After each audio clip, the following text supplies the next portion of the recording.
V'zavachta Pesach LaHashem Elokecha, Sonu v'akar b'makom asher yivchar Hashem l'shakein shemo sham. You shall slaughter the Passover sacrifice for your God from the flock and the herd, in that place where Hashem will choose to establish the divine name.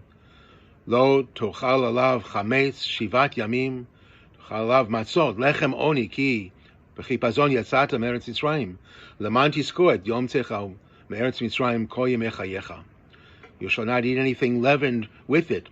For 7 days thereafter, upon it you shall eat unleavened bread, matzah, lechem oni, the bread of distress. For you departed from the land of Egypt in a hurry, so that you may remember the day of your departure from the land of Egypt as long as you live. Moadim l'simcha. I hope that this video finds you and your family healthy and safe and enjoying these last days of Pesach. Jewish law dictates that we not eat matzah before the Seder. While there are different traditions as to how much before the Seder, in any case the reason is always the same. We want to build anticipation for the central character of the Passover Seder and for all of Pesach. But if you're like me at this point, you're probably a little tired of matzah and matzah pizza and matzah brie and matzah lasagna and matzah muffins and matzah pancakes and matzah sandwiches and matzah meal cakes and matzah balls and matzah breakfast cereal. It's fun at the Seders, but it wears quickly, and it's really kind of hard to like matzah for very long. We have friends that swear by the shmura matzah that comes from a factory in Brooklyn. It's very expensive, and you're obligated to buy 3 boxes of broken matzah in order to qualify to buy just 1 box of whole matzah. And I have to admit, it's the thinnest, lightest, crispiest matzah I've ever eaten, but most matzah tastes the same. And that's probably why the different matzah companies do their very best to distinguish themselves from one another. Straits Matzah stresses the originality of their company, baking the original cracker, they say. They have this badge in the front of the box that says the original New York. Now family owned always, but now manufactured right here in Pearl River, it says on the side. They have their entire family history, the family story, on the back of every box. Yehuda Matzah is imported from Israel, certified by the Rabbinate of Jerusalem. The box also advertises that it's non-GMO, and there is nothing artificial in the matzahs, pure matzah.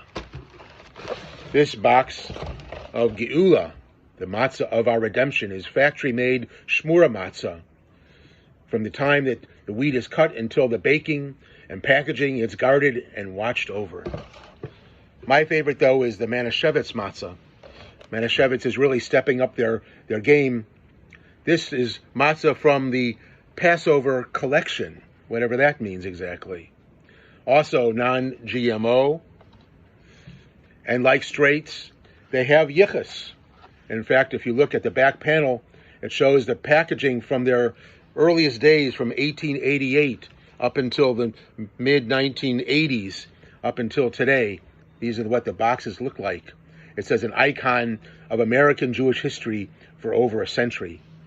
And on the side of the box, it tells us that this is comfort food for the soul. A nice thought, but my digestive system might disagree. In the end, despite claims of superiority and yichus and best ingredients and highest level of kashrut supervision, really they're all pretty much the same. And that's my point.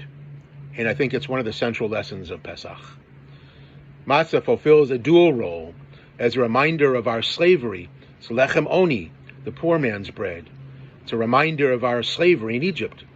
But it's also a celebration of our freedom. Laman tiskor et yom tzeitcha me'eretz Mitzrayim, that you should remember the day that you left Egypt. We eat the matzah because we are free, and also because free people quickly forget what that really means. So we have a yearly reminder. But matzah is also the great equalizer, because whatever our station in life, whatever social status, no matter how many people attend our Seder, whether we own the most expensive sterling silver flatware and we eat on fine china or lean on feathered pillows, or perhaps maybe our means are more simple. In the end, we all eat the same crumb-making, hard to break down the middle, mostly tasteless matzah.